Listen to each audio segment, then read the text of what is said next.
শুভেন্দুরগড়ে বিজেপির গোষ্ঠী কন্দলে মার খেল এক তপশিলি নাবালককে বেধড়ক মারের ভিডিও প্রকাশ্যে। এটাই বিজেপির সংস্কৃতি বলে তোপ তৃণমূলের।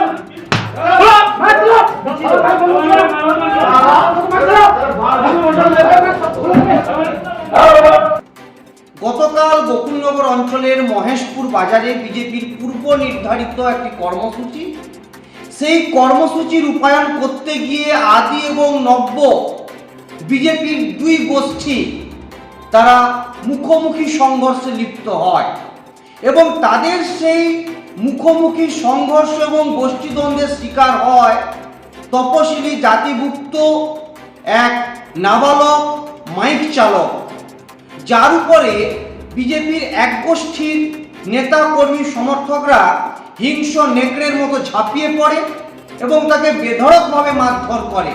যে দলের নেতা শুভেন্দু অধিকারী আদিবাসী মূল নিবাসী সম্প্রদায়ের এক মহিলা রাজ্যের মন্ত্রী বীরবাহা হাসদাকে জুতোর নিচে পিষে দেওয়ার কথা বলে, সেই দলের নেতাকর্মীরা যে তপশিলি জাতিভুক্ত এক নাবালক মাইক চালককে যে হেনস্থা করবে, তাকে মারধর করবে, এটাই কিন্তু স্বাভাবিক। আমরা এর বিরুদ্ধে সোচ্চার হচ্ছি এবং ওই মাইক চালকের পরিবারের পাশে থেকে সমস্ত আইনি সহযোগিতা করবার জন্য তৃণমূল কংগ্রেস বদ্ধপরিকর।